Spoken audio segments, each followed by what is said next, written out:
7 de la mañana con 36 minutos, 7 con 36 minutos, en Punto Noticias de Radio Pichincha saludamos con nuestra primera invitada. Como lo anunciamos, se trata de la legisladora de la bancada de Pachacutic, Mireya Pazmiño, que ya está con nosotros vía telemática. ¿Cómo está, asambleísta Pazmiño? Buenos días, gracias por acompañarnos, bienvenida.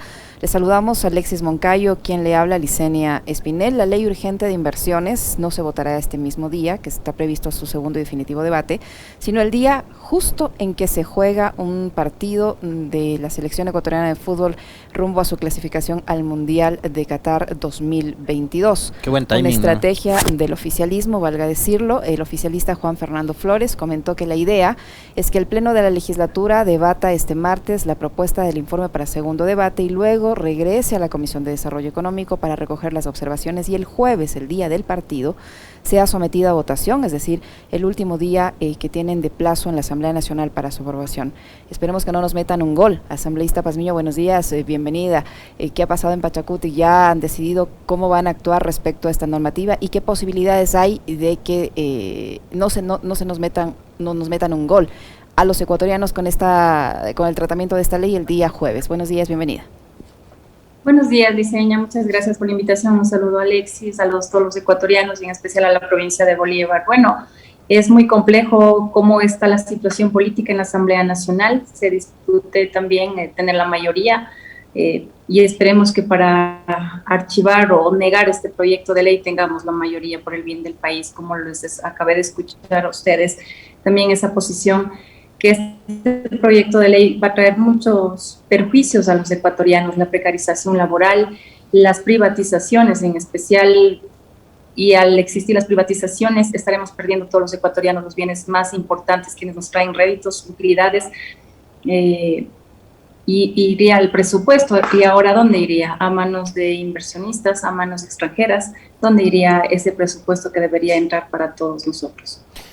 ¿Cómo está, legisladora? Qué gusto saludarle, buenos días. A ver, un proyecto de ley que pretenda o que busque atraer inversiones, si es que es, digamos, así como se lo plantea, me parece a mí que a ningún ecuatoriano le podría caer mal, ningún ecuatoriano podría oponerse a algo parecido, ¿no es cierto? Atracción de inversiones.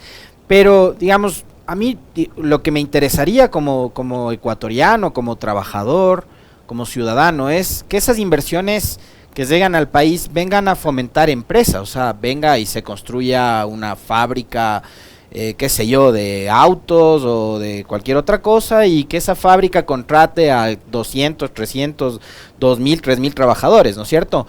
Pero si la inversión que estamos buscando es gente que venga y se compre el Banco del Pacífico,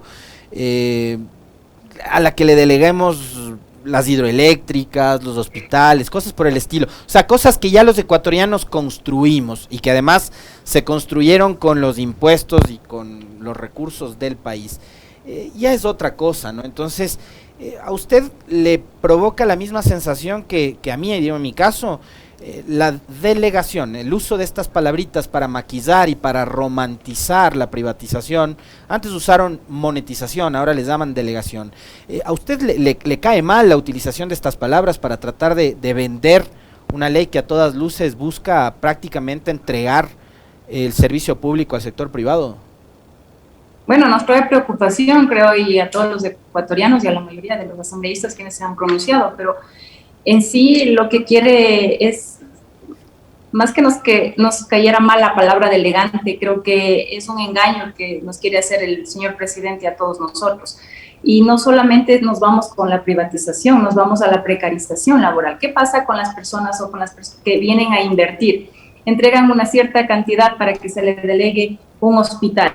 Van a coger y van a despedir a todo ese personal para nuevamente tener mano de obra barata. No pagarles los sueldos que ahora se está pagando a ese servidor público, sino se pagaría el básico o, si es posible, menos del básico. Ese es el peligro y la grave consecuencia que trae también este proyecto de ley. No va a traer la reactivación económica, no va a traer más fuentes de empleo. Además que comienza con una grave falta constitucional. Cuando se habla de proyectos económicos urgentes, se debe tratar solamente una materia. Y este proyecto de ley habla sobre 18 cuerpos legales, transformación al sistema notarial, al Código Orgánico de Planificación y Finanzas, al Código Monetario, Todo eso se debería sacar de este proyecto de ley y solamente enfocarnos al código productivo. Si queremos que vengan a invertir en nuestro país, tratemos las zonas francas, pero también tratemos estas zonas francas en los lugares que necesita la reactivación económica. No pongamos zonas francas a personas naturales que vengan y diga, yo soy una zona franca y ya no voy a pagar impuestos, porque hay muchos réditos también para quienes sean zonas francas. Eso está mal construido, no está con la participación social, la participación de los actores, y se debería negar. Espero que tomen conciencia la mayoría de los asambleístas, no se dejen meter ese gol el día jueves 24, sino de estar consciente en rechazar, en negar este proyecto, y para que el presidente se ponga a hacer un nuevo proyecto, pero que en verdad traiga la inversión y traiga la reactivación económica al país. Tomando en cuenta que el jueves es el último día de plazo, asambleísta Pazmiño, ¿qué posibilidades hay a nivel de la Asamblea Nacional para que este proyecto no pase como la reforma tributaria por el Ministerio de la Ley? El bloque de Pachacuti, que ayer tenía entendido, por una entrevista que hicimos a una de sus colegas de bancada, que se iba a reunir en la tarde para analizar cuál iba a ser su posición. ¿Y ya tienen una posición clara o allí van a votar divididos? De igual manera, creo que va a haber divisiones, hay algunos criterios o tenemos criterios diferentes, pero la mayoría de la bancada del movimiento Pachacuti va por el archivo, por negar este proyecto de ley. De igual manera, se ha escuchado de la bancada de la ID y de la bancada de UNES. Esperemos que estas bancadas progresistas no se vayan a abstener, no se pongan a dudar y después no cierren la votación y pase por el Ministerio de la Ley. Esperemos que no pase eso por el bien de todos. Negar no es lo mismo que archivar, y eso creo que es una de las lecciones que nos dejó el episodio de la ley creando oportunidades. Usted decía ya hace un momento, ojalá el resto de bancadas que se han pronunciado en contra de este proyecto de ley se pronuncien por el archivo. ¿Va a haber alguien, que mocione precisamente esa posibilidad de que este proyecto se archive para que no haya el jueguito que mencionaba Licenia, ¿no?, del Ministerio de la Ley, y que el gobierno nuevamente se salga con la suya como pasó a finales del año pasado? El compañero Darwin Pereira será quien mocione negar este proyecto de ley. Tengo entendido también que va a haber algunas mociones de parte de la bancada de UNES y de algunos compañeros independientes también. Veamos que todas estas se unifiquen y solamente haya una sola moción. Habrá 3 votaciones. La aprobación para el informe de mayoría, tengo entendido que se ha presentado un informe de minoría también, y si no pasa ninguno de estos dos, iremos por negar el proyecto de ley.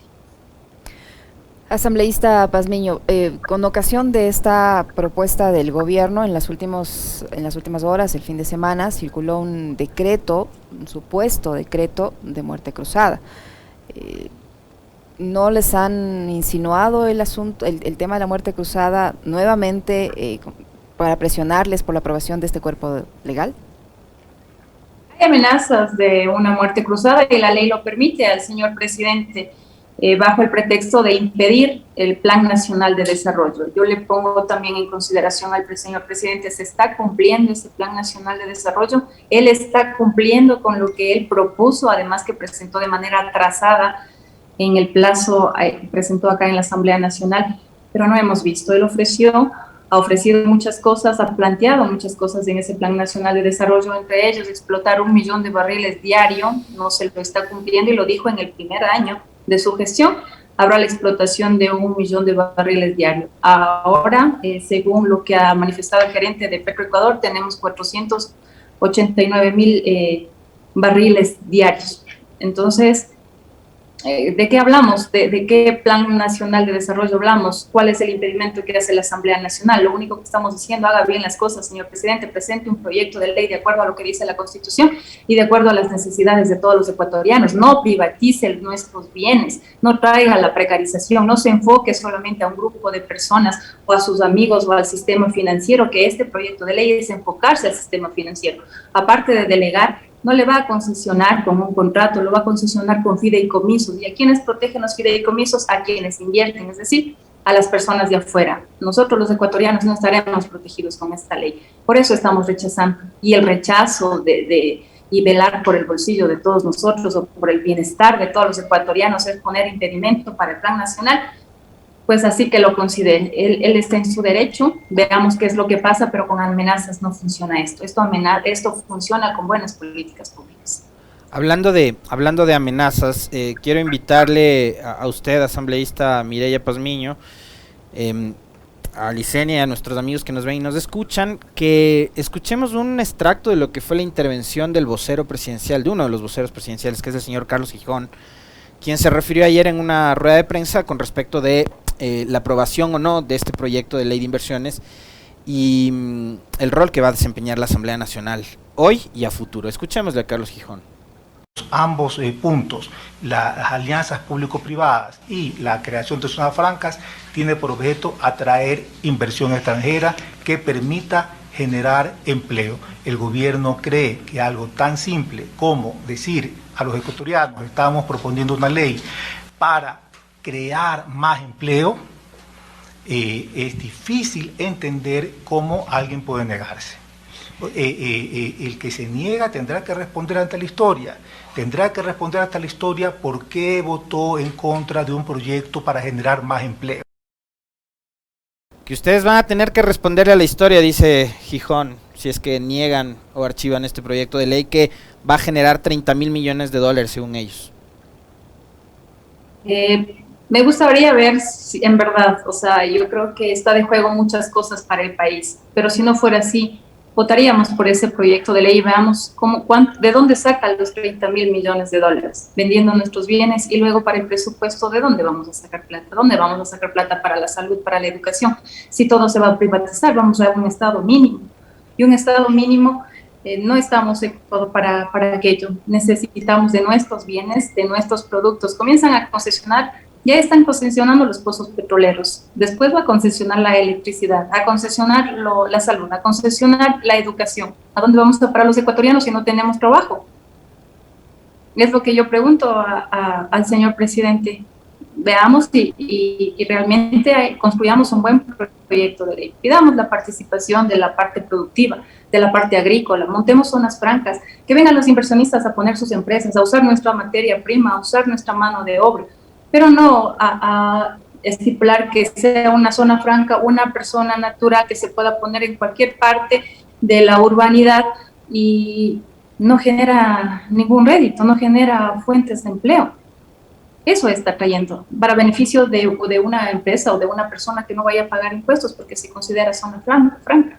Sí debemos nosotros extraer esa parte del proyecto de ley, hablar sobre el código productivo, pero establecer las zonas francas. Por ejemplo, en mi provincia de Bolívar, es una provincia muy productiva, se da toda clase de productos, y que ahí se pongan una empresa, que ahí se pongan una fábrica, exploten ahí el producto que existe, de trabajo a la gente que no tiene en la provincia de Bolívar, de igual manera en las otras provincias, pero eso no habla esta ley.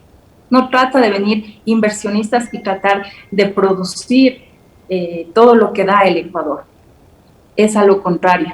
Lo único que quiere es maquillar de zonas francas y concesionar o privatizar, sería porque la parte delegante es delegar todas las funciones, incluso las políticas públicas que pueda generar cada una de las empresas público-privadas, ¿no? Entonces dicen, yo ya no voy a hablar, yo ya no voy a dar ninguna política, que sean los extranjeros que vengan y den sus políticas públicas en la administración de toda el sector público. Eso es algo muy delicado y creo que eso sí sería responsabilidad de nosotros dejar en manos de inversionistas, de personas extranjeras o de un solo sector económico, y que el resto del país suframos todo lo que se nos viene.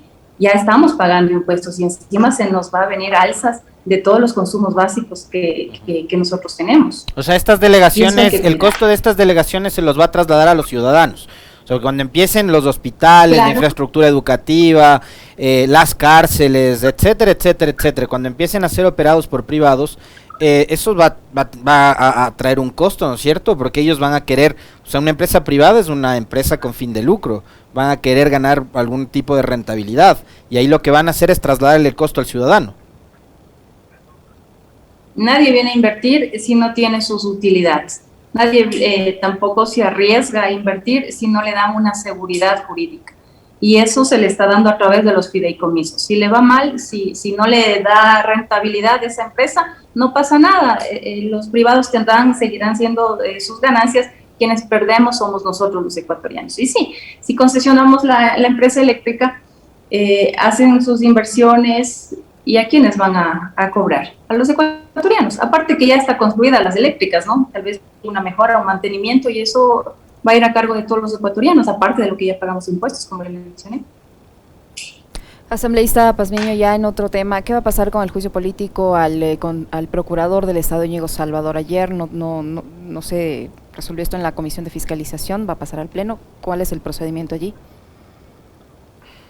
Bueno, las partes que solicitaron el juicio político, los ponentes habían retirado ya que no continuarán con el juicio, que lo harán en otra etapa, pero no sabemos cuál es la decisión que vaya a tomar la Comisión de Fiscalización. Tenemos entendido también que ya dieron paso al juicio del Contralor, pidieron el archivo, pero esto lo tratará el Pleno de la Asamblea Nacional. Están tratando se ve en este momento tratar de favorecer, ¿no?, a lo que va a pasar con el Consejo de Participación Ciudadana. Estamos nosotros atravesando una pugna de poder, se podría decir, ¿no?, que el Ejecutivo está metiendo o está intrometiéndose en esta función del Estado. ¿Y por qué? Porque es una de las funciones más importantes, nombra a todas las autoridades de control del país. O sea, ya no vamos a tener control, estamos viendo cómo se está pronunciando, casi siempre todas las resoluciones que salen de la Asamblea Nacional, el presidente le consulta al Procurador General, yo creo que él es el presidente de acá de la Asamblea, para ver qué es lo que hace luego. Tenemos nosotros que ha publicado el presupuesto general sin las observaciones que envió la Asamblea Nacional. Ahora, de igual manera, nosotros pedimos que se haga una evaluación en la Asamblea y piden una consulta al Procurador. ¿Qué es eso? Si nosotros somos quienes interpretamos los proyectos de ley, interpretamos la ley, interpretamos la Constitución. Pero bueno, todas estas autoridades de control es quien maneja el Consejo de Participación Ciudadana y hemos visto que hay una intromisión en verdad del Ejecutivo. Yo solicité un juicio político por todo lo que están haciendo, el cambio de los reglamentos a última hora, pese a que ya han sido aprobados. ¿Pero por qué quieren cambiar el reglamento? ¿A quién quieren favorecer? Ese es el cuestionamiento. Esperemos que la Comisión de Fiscalización conceda que se haya retirado este juicio político, luego puede continuar de igual manera, pero tenemos ahora que tomar prioridad con lo que está pasando con todas las autoridades o con lo que está pasando en el Consejo de Participación Ciudadana. Yo le retomo el tema de la aprobación o no de la ley y de esta última frase que usa Carlos Gijón, eso de que quienes se opongan a la aprobación van a tener que responderle al país y a la historia. ¿Por qué? Porque en el entorno de la Asamblea y de esa pugna que hay con el Ejecutivo, que digamos a ratos tiene un poquito de razón, pero a ratos me parece que lo que busca el gobierno y los voceros, no solo gubernamentales, sino la prensa que le hace porras y que está todo el tiempo como barra brava a favor del gobierno, están empujando este relato de la muerte cruzada. Entonces, que la Asamblea es un organismo que obstruye el Plan Nacional de Desarrollo, que obstruye los proyectos de ley que ha enviado el gobierno nacional, que de hecho en estos 10 meses apenas son 4, 2 en materia económica urgente, uno que pasó por el Ministerio de la Ley, uno que están tramitándolo ustedes ahora, las reformas a la Ley Orgánica de Educación Superior y las reformas a la Ley Orgánica de Comunicación, que todavía están ahí en trámite, ¿no es cierto? Entonces tampoco es que el gobierno ha enviado muchísimos proyectos de ley que ustedes han obstaculizado, pero están montando un relato, diciendo que la Asamblea obstruye el trabajo del Ejecutivo, que no dan gobernabilidad. Entonces están pidiendo que el presidente a gritos declare o decrete la muerte cruzada. De hecho, este fin de semana circuló un documento borrador diciendo que está casi lista, ¿no? Y que si ustedes no aprueban este proyecto de ley económica urgente, va la muerte cruzada. Es fácil trabajar así cuando se habla de que ustedes son los que obstruyen la democracia, que no le permiten al presidente gobernar, a su gobierno poder gestionar, etcétera, etcétera. ¿Cómo leen, cómo interpretan también esos ataques permanentes que están recibiendo ustedes como legisladores? Bueno, es un desprestigio grave que se ha venido a la Asamblea Nacional, nos consideran de vagos y ociosos, de que no están trabajando y no están haciendo absolutamente nada. Pero nosotros en las comisiones estamos trabajando, tenemos varios proyectos de ley, le estamos dando trámite y esos 2 proyectos que ingresó el presidente, tanto de la educación superior como de comunicación, se está tratando y se está debatiendo en la Asamblea. No es que de la noche a la mañana sale un proyecto como lo que es el económico urgente, que ese tenemos un mes para debatirlo, el otro tenemos 6 meses para ser debatido en el Pleno de la Asamblea y se está debatiendo, no es que no estamos haciendo nada o estamos impidiendo y dijimos no presente ningún proyecto porque aquí no le vamos a tratar ningún proyecto, lo hemos recibido, pero están mal elaborados también. ¿Qué pasa con este proyecto? Como le dije, no habla solo de una sola materia, cuando se habla de económico urgente se debe tratar una sola materia. Hablamos de reactivación económica, de inversiones, se habla del código productivo, pero ¿para qué tenemos que meternos en los otros códigos monetario, financiero, el de planificación, el de las notarías? O sea, habla 18 cuerpos legales, que eso no se debería tratar. Que el señor presidente también haga bien su trabajo. Pero bueno, la Constitución así lo permite. Si él cree pertinente una muerte cruzada, que venga la muerte cruzada. Y veamos cómo se maneja también durante estos 6 meses, qué va a traer al país. Si el país ya no está cansado, hemos escuchado que se van a levantar tanto los profesores, los estudiantes, el personal de salud, los productores, la parte del sector agrícola, todos están muy molestos, no hay políticas, no hay atención al campo, no hay atención al sector productivo. Y este proyecto de ley no habla para proteger a nadie de ellos. Entonces, yo creo que si el presidente así lo considera y cree que esto se está entorpeciendo desde la Asamblea Nacional la gobernabilidad o la ejecución del Plan Nacional de Desarrollo, él sabrá por qué envía la muerte cruzada. Pero también recuerde que muy pronto están las nuevas elecciones, 2 elecciones seguidas, más plata que se le saque a los ecuatorianos para llamar a elecciones, eso también habría que considerar. ¿Y cómo se quedaría el presidente luego ejecutando políticas públicas o ejecutando sus proyectos de ley durante los 6 meses sin el reclamo y la protesta de los ecuatorianos? ¿Quién pierde con la muerte cruzada o quién gana? Porque además lo resumen a eso, ¿no? Que gana el presidente, que gana el correísmo, a eso se reduce el análisis. Pero ¿quién pierde? O sea, yo creo que quien pierde al final es el país, asambleísta, pero a criterio suyo. Es el país. No, quien pierde es el país, como se lo dice. Perdemos todos los ecuatorianos. Necesitamos sentarnos a dialogar, a conversar, a ejecutar bien cada quien las funciones. No estar ahí revueltos. Juntos está bien para poder direccionar al país, pero no revueltos. No con su prepotencia o la parte personalista de cómo también se están manejando los sectores políticos, tanto en la Asamblea Nacional como en el Ejecutivo. Necesitamos la contribución de todos, la activación social también. Veamos cuáles son las necesidades básicas, escuchemos a la gente y también cumplamos nuestros ofrecimientos de campaña. Por eso votaron los ecuatorianos por el presidente, porque también les ofreció muchas cosas, educación, les ofreció buenos sueldos a los profesores, salud, nada de impuestos a los ecuatorianos. ¿Y qué es lo que hemos tenido y cuál ha sido la respuesta del Ejecutivo? Entonces, comencemos a ser más coherentes con nuestros actos y a gobernar en bien de todo el país. Asambleísta Pazmiño, para finalizar, ¿hay avances en cuanto a las conversaciones, a los diálogos respecto al veto parcial del Ejecutivo a la ley del aborto en casos de violación? Bueno, yo voté a favor del proyecto de ley. Tengo entendido, el pronunciamiento se ha bajado a 2 semanas. El señor presidente, él dice que es pro vida, igual está aprobando 12 semanas. No podría opinar ahí en ese sentido. Esperemos tener los votos nada más, los 91, para reafirmarnos al primer proyecto de ley que se envió, aunque fue muy complejo conseguir esos 76 votos, ¿no?, para aprobar el proyecto de aborto por casos de violación.